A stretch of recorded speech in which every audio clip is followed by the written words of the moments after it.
I would also like to say, probably because I haven't had the opportunity in the last 30 years, though, to take a minute to recognize Howard Zinn.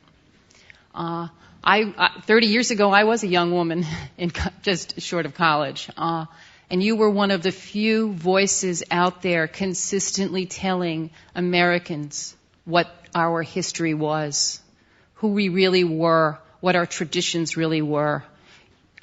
You gave us the information so critical to our ability to act in a courageous way. You know, it was kind of ironic that you should then appear in Camden and give the information that may have helped win our freedom. But more important to me, you gave me the information to act in a courageous way, to understand that I was not standing alone when I took these nonviolent acts, that I stood in a beautiful tradition that was an American tradition that I would like to honor. And I just have to say, I'm probably speaking for everyone, thank you for that courageous act, because you came through a period where it was difficult to be so courageous about the truth. Thank you. I want to also point out that earlier today, a U.S. attorney called me arrogant. Boy, I'll tell you, some people. Arrogant, no. Well, I want to say that, sometimes I think it's important and necessary that we be arrogant in order to stand up to some of the arrogance of the United States government. And that is my government and your government. Because I don't think it's them and us. I think it's all of us. And it's all about all of us all the time. And when the government does things that are really wrong, I think you have to get up and say so. And if that's what they call arrogance, then that's what they call arrogance. I want to share with you what Phil says and what he thinks about our experience. He says the trial of the Camden 28 held all the elements of forensic high drama. Impassioned defendants, a government provocateur who recanted, a jury who understood their duty as the conscience of the community.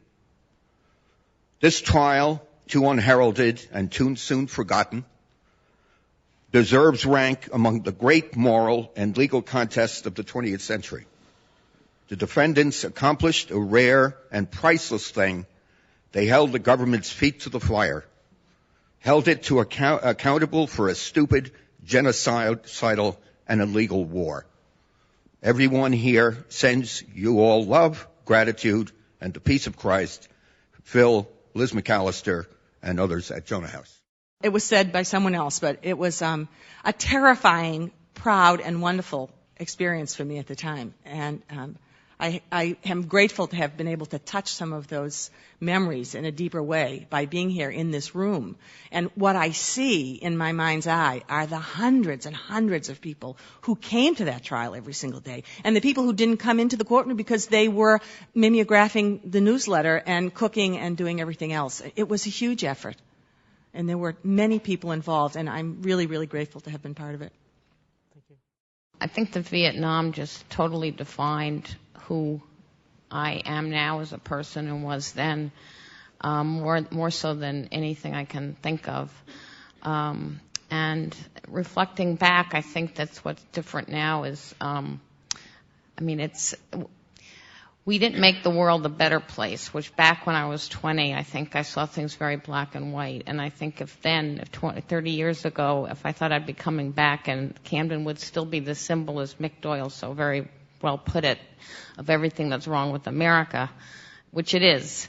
And there's still war, and I'm from New York, too, and lived through September. If you could think of that kind of horror going on. But I think that the Vietnam just taught me that you do have to just keep going, and maybe it's just individual acts that people do, but you have to do them. Maybe the world's never going to be better, I don't know, but it's still important for people to stand up and try. It reminds us of the faith we should have in the people we are. We are Americans.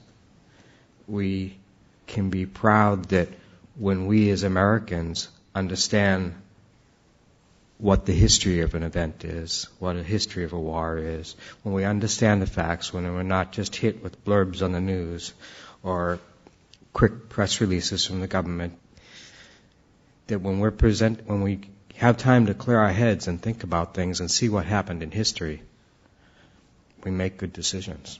And this jury was an American jury, when given the opportunity to look at the war, look at what we had done, made the right decision.